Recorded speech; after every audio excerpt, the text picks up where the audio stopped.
لا يصلي وسلم دائما ابدا على حبيبك خير الخلق كلهم. Ruuxul Adab TV xam ak xamle jàng ak jàngale yeewu yeete Ruuxul Adab TV mooy dundal xol yi.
Thank you.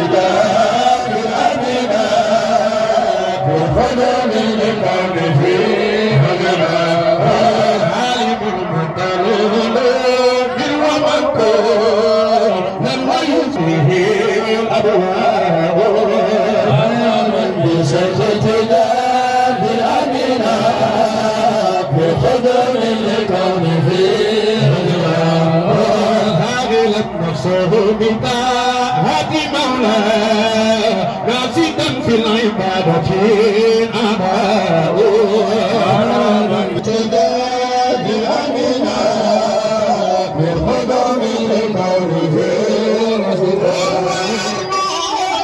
مقامة الفريد وبهذا تفاد العلماء مكسرة الرسول بضرب بعد أن تتمادى القرباء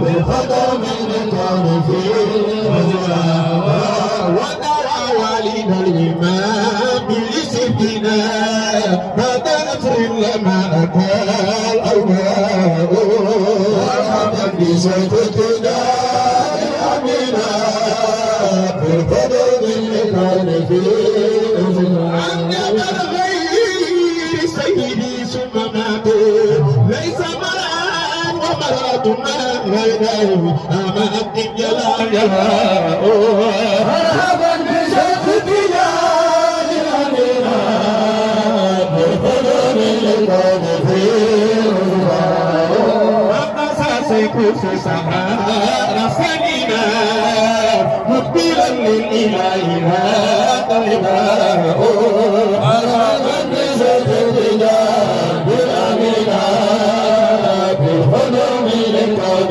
فيه وأتى بالميزان يدرس الماء ذا القباب على الهدى لقداء مرحبا بشيخ تجاه الأمينة بالقدر اللي كان فيه نقفله الإمام سنة الهدى وثمانين لقطاء شيخ تجاه الأمينة بالخدم اللي كان فيه حين لم يقل الإمام مرام غير دور ورود ذاك فناء شيخ تجاه الأمينة بالخدم اللي كان فيه ما قسم إن من الهدى من في شاء ولوفى البيت العتيق بقاء شهد جان الأمينة بالحضن لكانه اللهم صل على سيدنا محمد الفاتح ورضا القائم بما صدقنا صراط الرحمن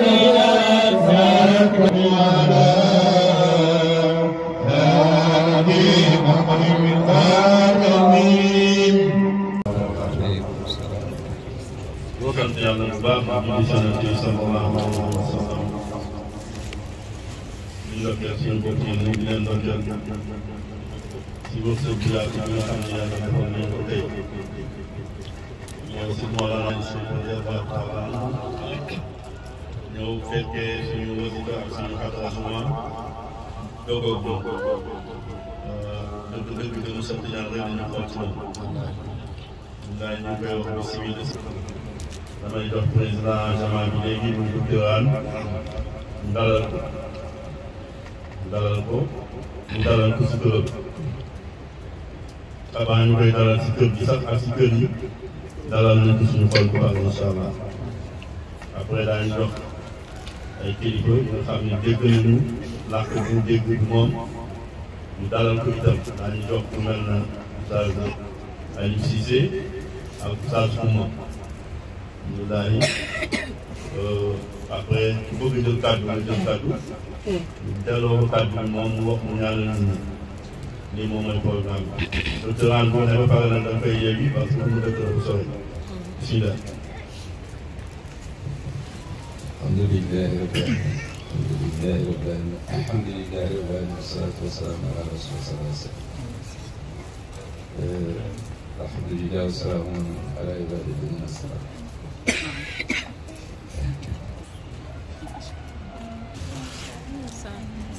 ñu ngi sant yàlla bu baax.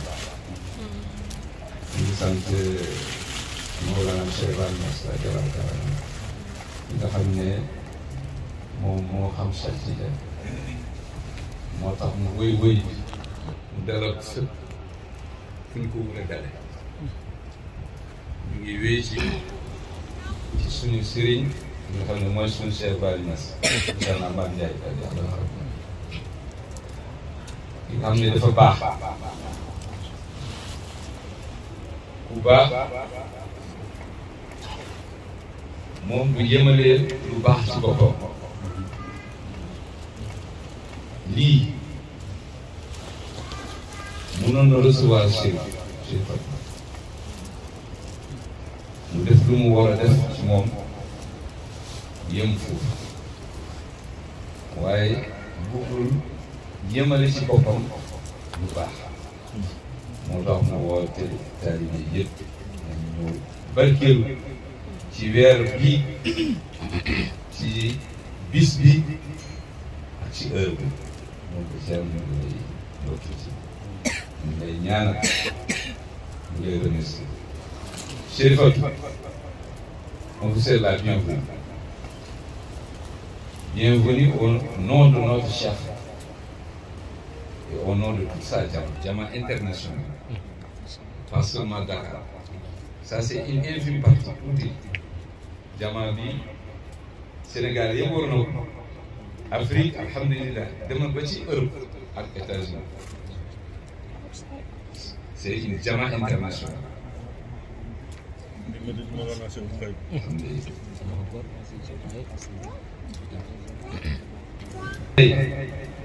ci àdduna bi dalal na ko foofu ginnaaw bu sëriñ bi dalalee fi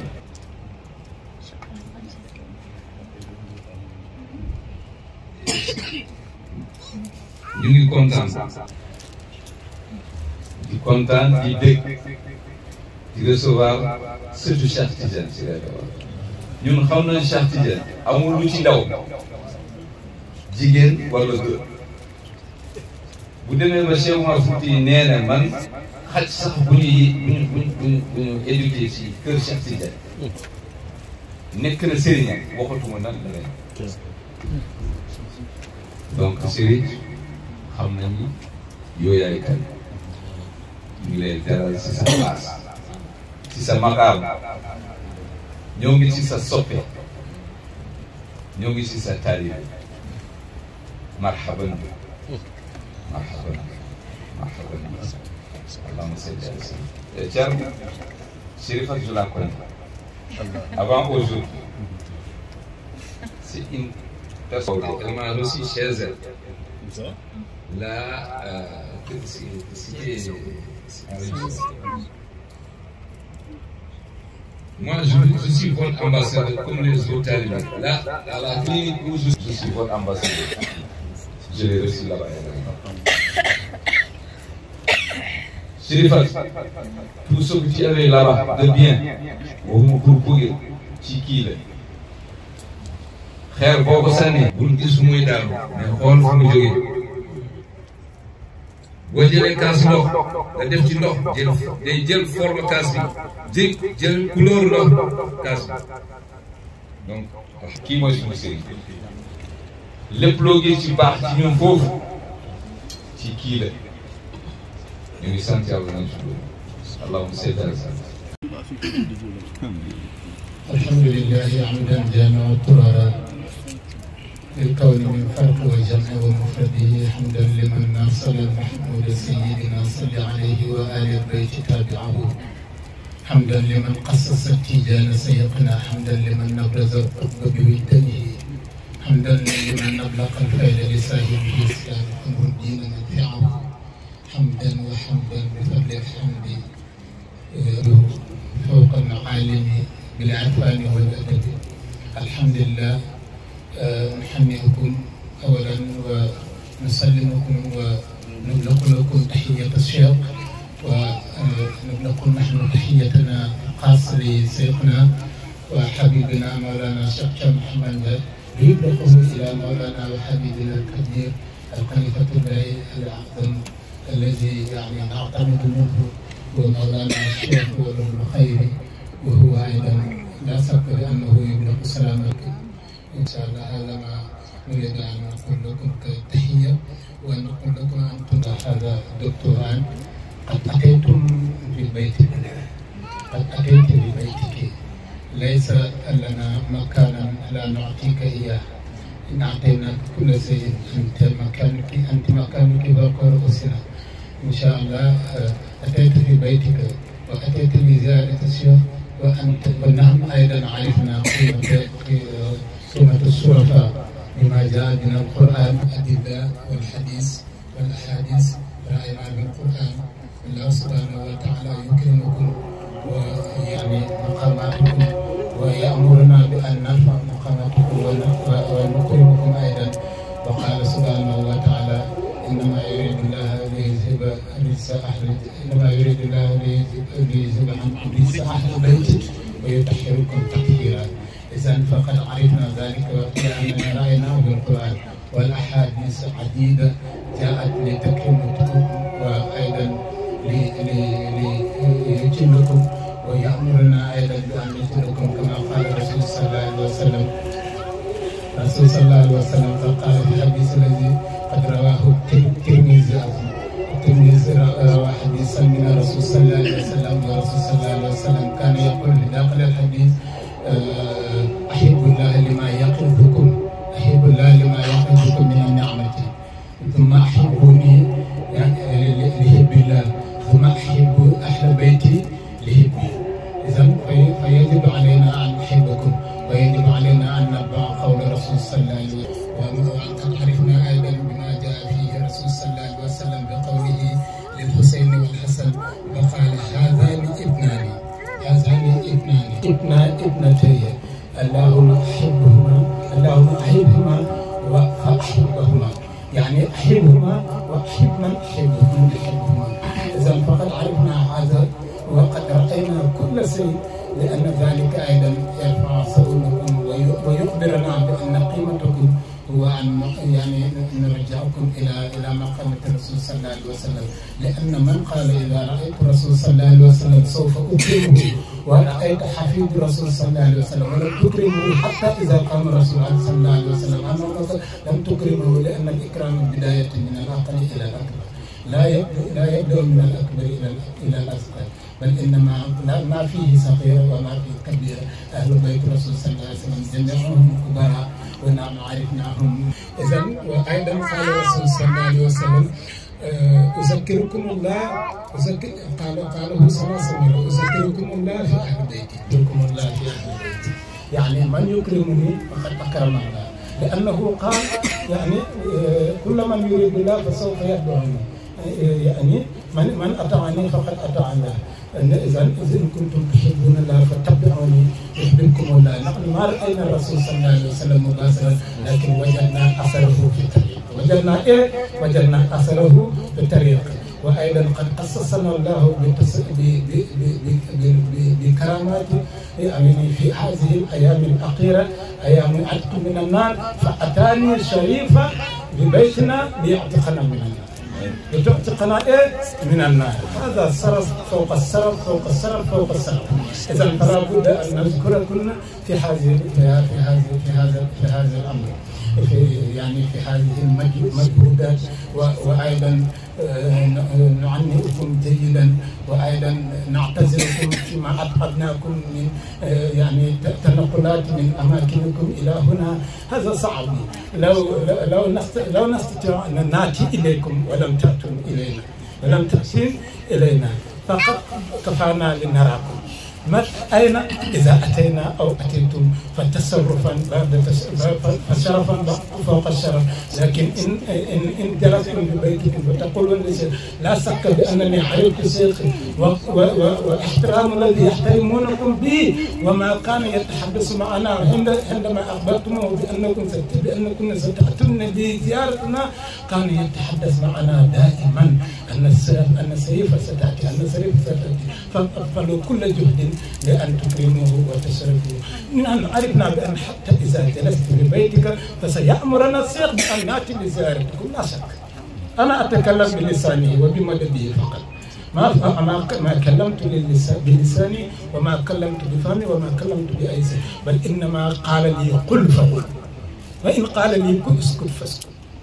هذا هو المدد الذي مر منه إلي مباشرة. وأيضا نقول لكم نحن عرفنا بعد الرسول صلى الله عليه وسلم جاءنا شيخ إبراهيم نياس رضي الله عنه بإكرام يعني جدكم وأجدادكم أقوم من بداية من الرسول صلى الله عليه وسلم إلى شيخنا أحمد تيجان حتى إلى أصغر أحفاده. إذا نحن سمعنا الشيخ إبراهيم يمدح الرسول صلى الله عليه وسلم وينشد بعد أبيات حتى قال أجود الكرم ابن الأجود الكرم ابن الأجود الكرم ابن الأجود الكرم. إذا فهذا يسير على أنكم كريم فوق كريم فوق كريم إلى نهاية الكرامة. إذا هذا نحن يعني يفرحنا كثيرا إذا رأيناكم ويذكرنا ما كان يقول الشيخ إبراهيم لأنه يقول يعني للرسول صلى الله عليه وسلم، ونحن رأينا الآن دم الرسول صلى الله عليه وسلم ودميره ومقامه أمامنا.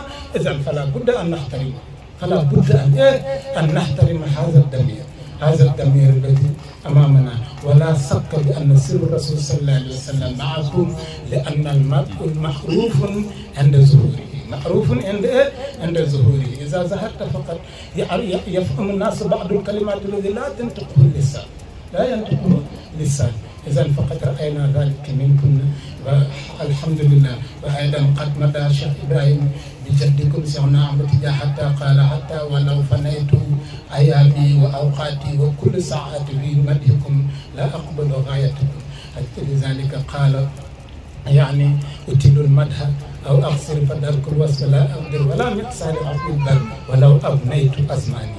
إذن فهذا فسيقي برزق المكتوب وسيقي قاتم المولود وسيقي علم الموسى. هذه كلها يقول الشيخ إبراهيم لأجل جدكم. وشيخنا أحمد تيجان قال لا شك بأن من يكرم حفيد الرسول صلى الله عليه وسلم فقد أكرمني، ونحن عرفنا ذلك لأننا عرفنا قيمة شيخنا أحمد تيجان، قيمة شيخنا أحمد تيجان لأنه وارث الرسول حقيقي ومن جاءنا بالإيمان الصحيح ومن جاءنا بإيمان صحيح. كل من لم يكرم حفيد الرسول صلى الله عليه وسلم فذلك إثارة على ما في قلبك ذرة من الإيمان، ذرة من الإيمان. لو كان ذرة من الإيمان بقلبك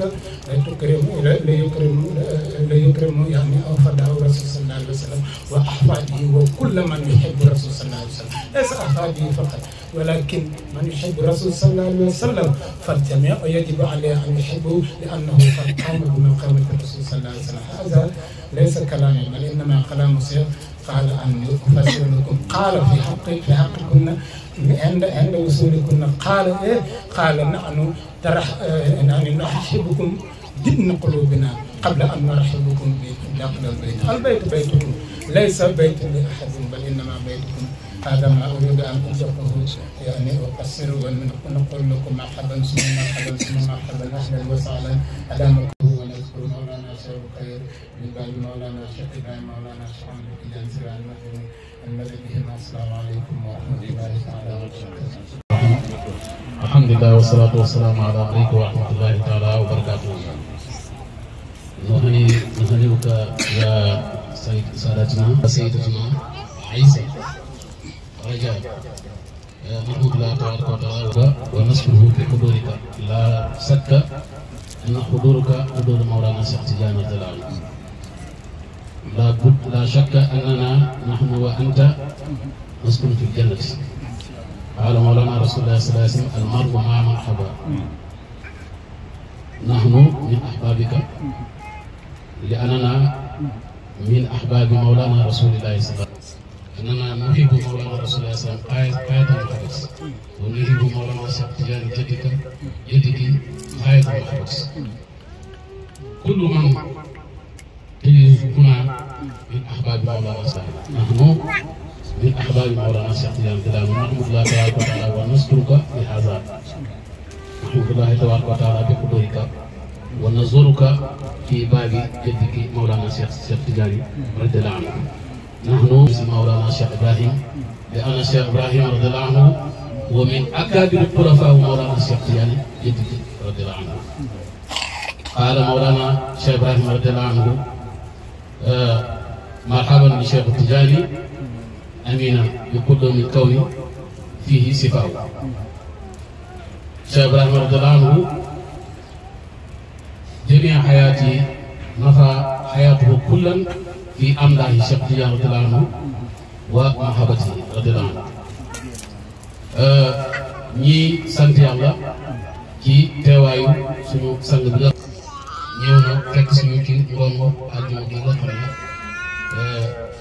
bokk na ci ngoon yi gën a tedd ñi ci dajee di ci tudd yàlla di ci dajee gën yàlla di ci dajee di ci sant yàlla yàlla baaxee ñu kenn ci dereti Mawlana Cheikh Tidiane radiyallahu anhu yow teew ak ñun fii comme ni ma ko waxee léegi naa ko sa teewaay amul sikk na sa teewaay mooy teewaayu Mawlana Cheikh Tidiane radiyallahu anhu maa na ko tim bi lay ñëwee fii ay soppe Cheikh Tidiane radiyallahu anhu la fekk te it ñëwam ci xadra bi wane na ne xidma bi ñuy defal Cheikh Tidiane radiyallahu anhu ak mbëggeel gi am ci moom ñëwam firndeel na loolu waaye loolu yëpp ñu ngi koy sante sëriñ bi nga xam ne mooy Mawlana bu ñu yàlla baaxee may ko toll nii suñu yàlla baaxee ñu teew ak sëti Cheikh Tidiane boo xam ne ku jàkkaarloo moom doo xam benn sikk ne dara du Cheikh Tidiane la loolu ñu ngi ko amee ci mbëru sëriñ bi ñu ngi ko amee ci maqaama sëriñ bi ak liggéeyam bu yàlla gërëm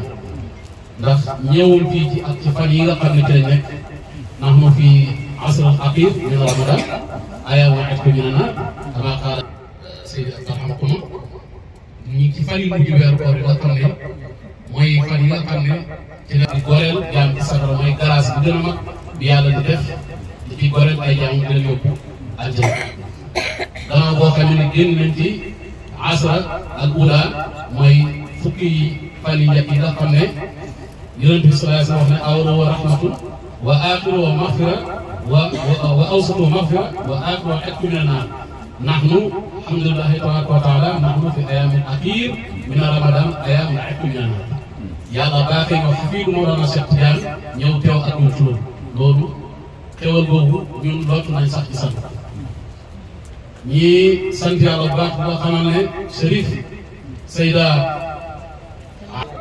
Raja yaa جئت من أحبابك وأحباب مولانا الشيخ إبراهيم وأحباب مولانا الشيخ تجاني رضي الله عنه سمعهم الشيخ تجاني رضي الله عنه moom moo indi tariqa tijaan muy tariqa bi nga xam ne yàlla moo ko feeñal ci aaxir zaman ngir sooy bi lii comme Seydi Tamasi ni mu ko waxoon ne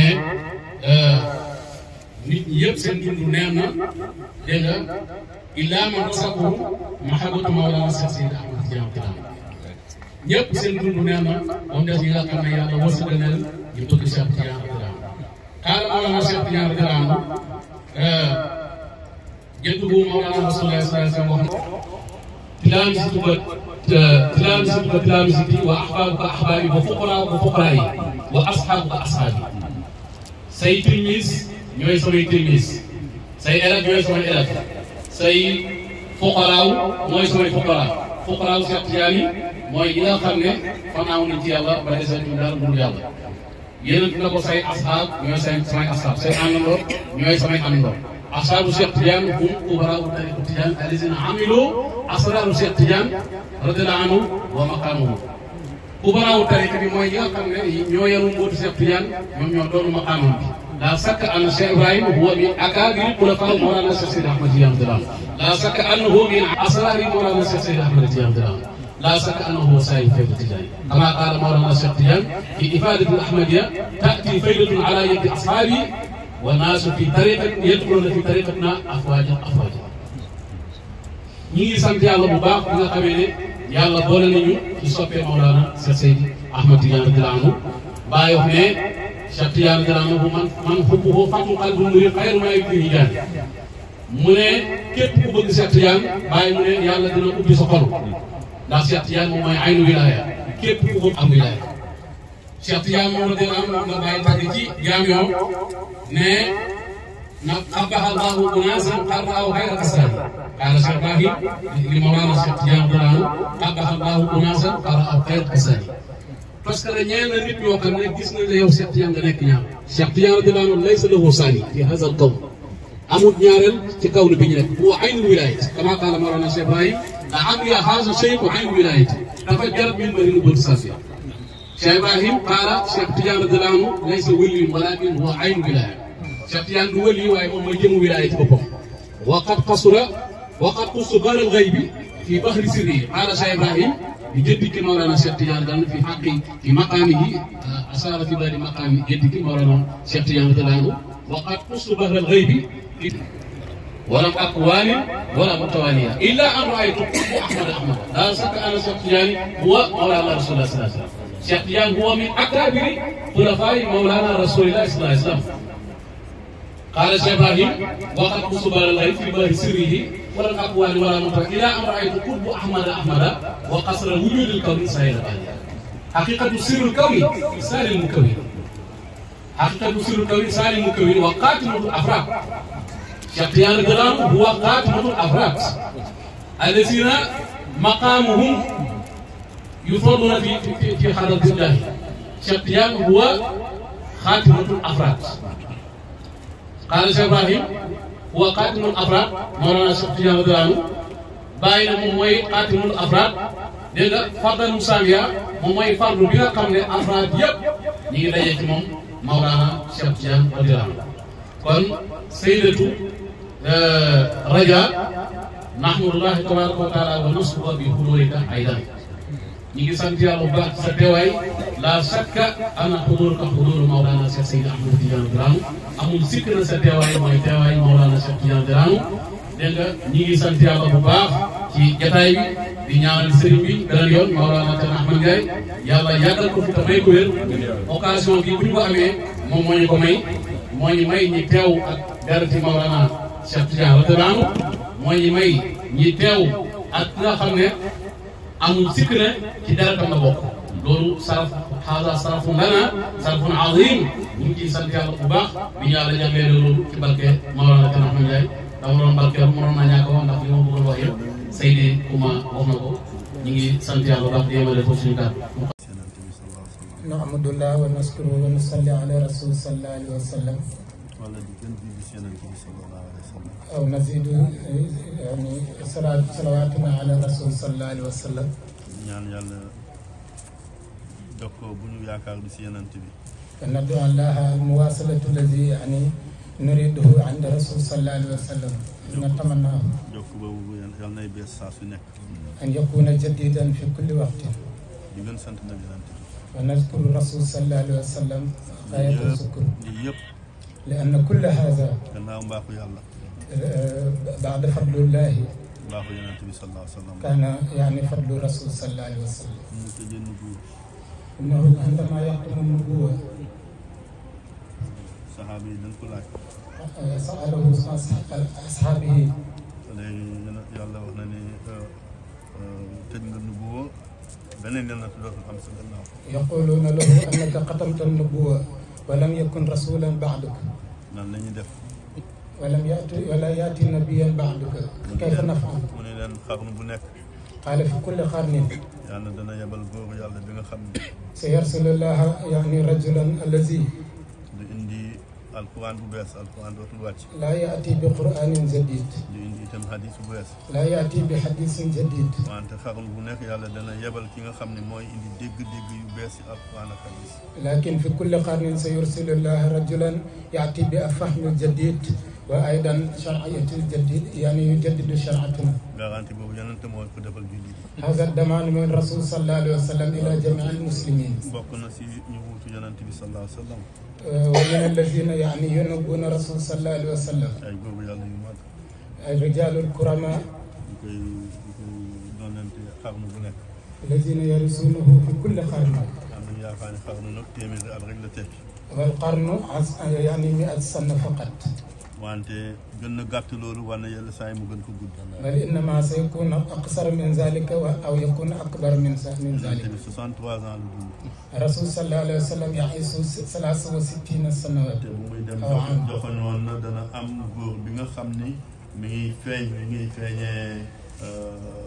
ñu tuddee ko weesul xaraniyu mi ngi feeñ te kooku bu ñëwee dana wax li nga xam ni dana wax li nga xam ni ci diine bi saxaaba yu àndoon ak moom yi xam na sët ko rëkk duñ ko wax. عندما يعني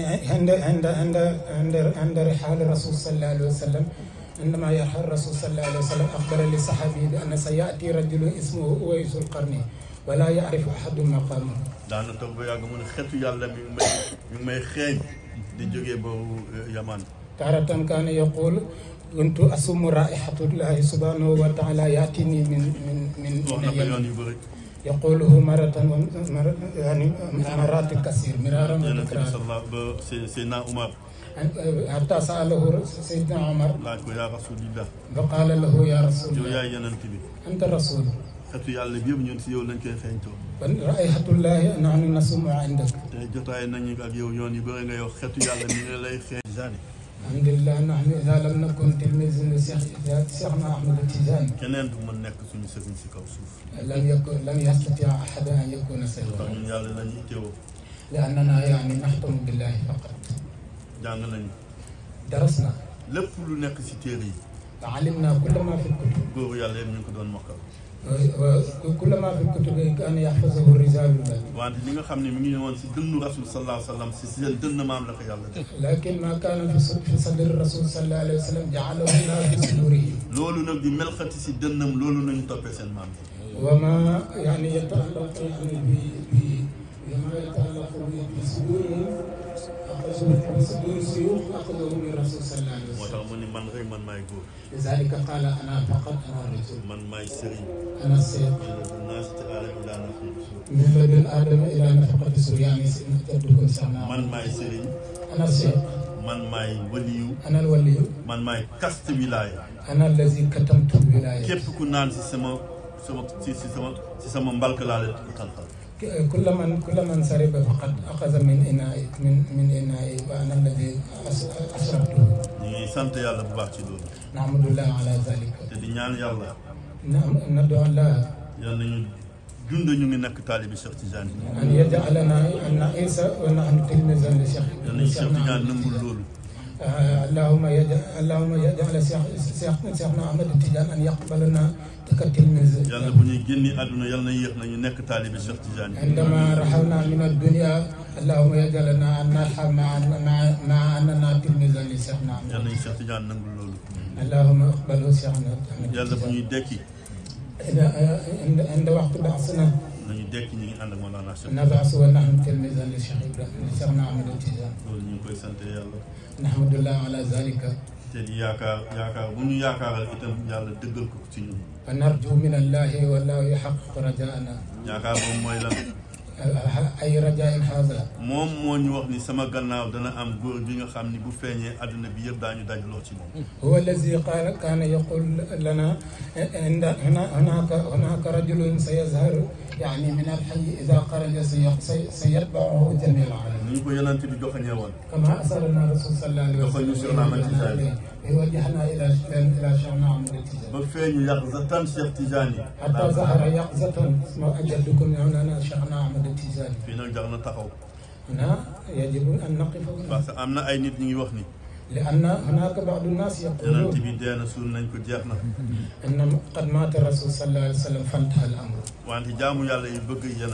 لكن عباد الله الذين يحبون الرسول صلى الله عليه وسلم الذين لا يسقوا الرسول صلى الله عليه وسلم لأحد ولا يشركون الذين لا يشركون الرسول ويصلون إليه صلى الله عليه وسلم في جميع العالم. الرسول صلى الله عليه وسلم يعني يرى الرسول صلى الله عليه وسلم في منامهم وبعضهم يرونه يقظة لا مناما. ما ردنا من سحر ما ردنا من سحر معنى دق njàngale Cheikh Ahmad Tidiane Chérif هو معنى حقيقة يعني تدارس الشيخ أحمد التجاني يعني وعلمه. bëggeel bi ci ñëpp Cheikh Tidiane du suura bi rek lañu bëgg. المحبة الذي يعني أحببناه لشيخنا أحمد التجاني ليس لصورته فقط. bëgg nañu suura bi naam. أحببنا صورته نعم. wante kii waxoon ni kuntu waliyan aarifan bi wilaayati wa aadama bayna al-maa'i wa tiin kooku mooy suñu sëriñ mooy Cheikh Ahmad. لكن الذي قال كنت وليا عارفا بولايتي وآدم بين الماء والتين هذا هو سيد. yàlla dimbali ñoo xam jooju ñu topp ko wala. Cheikh Ibrahima Niass tànn nañu si ëllëg nañu nekk ay taalibe. alhamdulilah aanana Allah ala an natba'ahu wa axtaarana Cheikhna Ibrahima Cheikh Ibrahima li an nakuna talaamizan man de bu may ñëw si Cheikh Ibrahima radiyallahu anhu. عندما كان يأتي في Cheikh Ibrahima radiyallahu anhu إلى Cheikh Ibrahima كان يحب الرسول صلى الله عليه وسلم كثيرا. كان يحب Cheikh Ahmad Tidiane غاية المحبة. wante bàyyi moo tax mu gën leen bëgg ñoom ñaar ñëpp. ولكن Cheikh Ibrahim جعل في قلبه أن يكون أحب له عندما يتبع Cheikh Ibrahim. am na benn xalifa Cheikh Tidiane bu newoon Fass xaw ma turam daaw jéeg jël na télévision mu ni Cheikh Ibrahima Niass soo fekkee dëgg rek la ñuy wax lu mu dugal si faydu si tarixa Tidiane si adduna bi keneen ku dul moom def. هناك شريف زبير كان يقول يعني في التلفزيون في سن الماضي وقال إذا كنا نقول حق فقط إذا كنا نتكلم حق أن الشيخ إبراهيم ما يجلب من الناس إلى طريقتنا إلى الإسلام وإلى طريقتنا طريقة التجانية لا أحد يفعل مثل ما يقول لا أحد يفعل مثل ما فعله الشيخ إبراهيم وفق من يفعل هذا. الحمد لله يعني أخذنا الله إلى الشيخ إبراهيم. يدقل أي جانغليم يب إتم. نحن أيضا صدقنا كل ما يدرسون. lépp lu Cheikh Ibrahima Niass wax ñu xam ko ak ñun ñu bañ ko xam nangu nañ. كل ما يدرسه لنا وكل ما يقوله عرفنا أو لم نعرفه فقد صدقنا. te xam nañu itam dëgg la suñu xam-xam rek moo fa àgg. وقد عرفنا بأن القول حق نحن الذين لم نصل إليه فهما. ñu sant yàlla bu baax ci loolu. يعني إلى ما القول نذكر الله في ذلك. bëggeel bu ñu bëggoon bi Cheikh Ibrahima Niass bu ñu ñëwee si moom. محبة التي أحببناه لشيخ إبراهيم عندما أتينا إليه. بما جابي من سي مولانا شيخ الخير. عندما أخذ في مولانا شيخ الخير. te ay ishaara Cheikh Ibrahima Niass lañu topp bu mu indi ñu si Cheikhul Khayr. ونحن نتبع إشارات الشيخ إبراهيم حتى يجذبنا إلى مولانا شيخ ابن الخير. sant yàlla ñëpp ñu sant yàlla suñu mbëggeel si Cheikh Ibrahima Niass dafa yokk. نحمد الله على ذلك ونحمد الله في كل شيء لأننا يعني قد زاد محبتنا إليه. Cheikh Ibrahima Niass moo ñu gënal lépp. نحن أحببنا من شيخ إبراهيم فوق كل شيء. Cheikh Ahmad Tidiane moo ñu gënal lépp. Cheikh Ibrahim أحبنا من كل شيء. Yonent bi sallallahu alayhi wa sallam moo ñu gënal lépp. سيدنا محمد صلى الله عليه وسلم كذلك أحبنا من كل شيء. yàlla moom jaawul muy wax. الله لا داعي لي. yàlla daf ñu wax ni ku ma bëgg man yàlla toppal yonent bi. قال لنا الله سبحانه وتعالى كل من أحبني كل من يحبني فقد أحب. هناك من يروه بالتلاميذ يعني توفي. يعني مات ولكن هناك في داخل التلاميذ من يرونه هو يتجول في داخل الخيمة ويسلم بعضهم بعضا يسلم. من هنا يعني نذكرنا ونحمده كثيرا. البيت قال البيت قد كرره وقال البيت بيتك. إذا كنت تأتي تريد أن تأتي فتأتي مباشرة لا تبدأ الإذن. البيت هنا والبيت في مدينة وبيت كل التلاميذ الجماعة. إذا أردت أن تذهب إلى بيوتهم فلا تستهزئ jazakumullah. sant yàlla ci julli ci yonent bi sallallahu alayhi wa sallam. ñu ngi ànd ak suñu sëriñ di Thierno Mouhamad Ndiaye nga xam ni man moom suma sëriñ la ndax loolu la yàlla def ku xam Thierno Ibrahima Mahmoud Diallo xam na Thierno Amath Ndiaye moo tax man bu ma ñëwee fii maa ngi koy wax Chérif sànq bi ñu dugg see ma ne ko fii nag suma kër sëriñ laa ñëw moo tax mënuma ci wax aywa damay bàyyi rek moom lépp loo xam ne mu ko war a def dina ko def ndax ci tànk Mawlana Cheikh Ibn Khayri la jaar kooku moom mooy suñu lépp ñu defee loolu la ndax loolu la xadra bi day fekk loolu la xadra bi ci boppam laaj li ko waral mooy yéen taalibe yi lépp luñ ci mën a wax yéen ñu ko gën a xam moo tax wàll boobu duñ ci sori aywa ñu ngi ànd ak alhamdulilah yàlla wërsëgal nañu surtout Cheikh Tidiane ñëw ci ñun aywa di Zeydatuna Lalla Raja Tijani ibn Sid bin Ammi waaye xëy na bu fekkente ni toppoon nañu war a wax maanaam wasaat itam aywa ci gàttal rek juróom-ñaar ñoo dox digganteem ak Cheikh Tidiane radiyallahu taala anhu ci wàllu way juróomu góor ci wàllu way juróomu jigéen itam juróom-ñaar ñoo dox ci digganteem ak Cheikh Tidiane aywa loolu ci tënk rek ci gàttal ci bañ a guddal ci kanamu Thierno li ci des nag mooy nee na mi ngi ginnaaw sant yàlla ci julli ci yonent bi sallallahu alayhi wa sallam mu ni mi ngi kontaan bu baax ci ñëw fii aywa li ci jiitu nag mi ngi sant di gërëm Thierno mi nga xam ni fekk na ko fi nee na bi mu dugg see li ko njëkk maanaam wallu si mooy que man wax na ma ko bi ñu dugg see dafa ni ñëw na ci këram xaw ma nag lu tax mu wax ko léegi man tam ma daal di rey rek noppi bi ñu ñëwee dugg si bay soxna si maanaam gàttanduñu yàlla def mun nañu Thierno nañ ci biir ñu dugg si ñu présenté ba pare ginnaaw loolu ñu génn Thierno mën nañ dem ci kaw aywa ñu dugg tuuti toog ci salle bi di xaar mu gis photo Cheikh foofu ak Thierno mu ne Mouhamed waxoon naa la suma kër laa ñëw mu ne kii du Cheikh Khayri ma ne ko waaw kii Cheikh Khayri ma ne ko kii Thierno la itam mu ne lu tax mu ne woo mu fii depuis boobu ma ne ko xëy na léegi la ko yàlla defee ndax fekk jokkoon naa ci ak docteur Anne waxoon ma naa ci waxtaan ak Thierno yàlla def ma ñi ma ni Thierno du ma ko woo damay dem ba foofu bi ma laajtee ñu ne ma Thierno toxu na léegi nekkatul Kapaas mu ngi fii ma ñëw fii ñu wax ma programme bi ma ni jarul may dem gis Thierno bàyyi leen ko ci biir mu noppal bu ñëwee rek wax leen ko man jaaroon naa fi yàlla def ci ginnaaw yi ñu def moom نعم لولا هو فعل لي هذه الأسنان أنا اليوم لا أكلهن في البيت كلها nee na naa gërëm docteur Anne ci kanamu Thierno ak ci kanamu jamaa bi yëpp nee na ndax bu dul woon ak moom mu ne moom tey du indaale ay bëñ fii waaw ndax bëñam yi ci kaw ci kanam gi nii yëpp dafa demoon yow mu amoon ci jaaxle lool ma ne ko آمين يا رب آمين يا رب آمين يا رب آمين آمين يا رب آمين يا رب آمين يا رب آمين يا رب آمين يا رب آمين يا رب آمين يا رب آمين يا رب آمين يا رب آمين يا رب آمين يا رب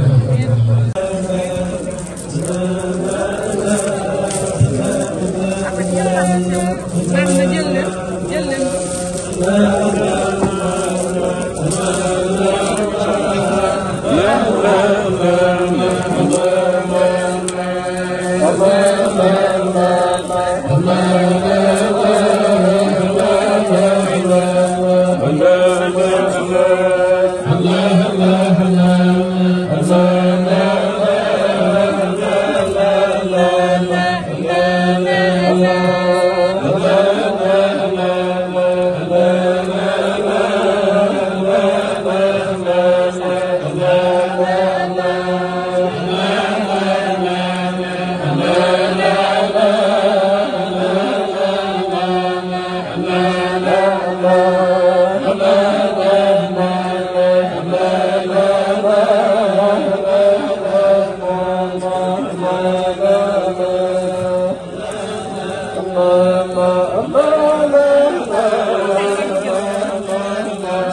لا يصلي وسلم دائما ابدا على حبيبك خير الخلق كلهم.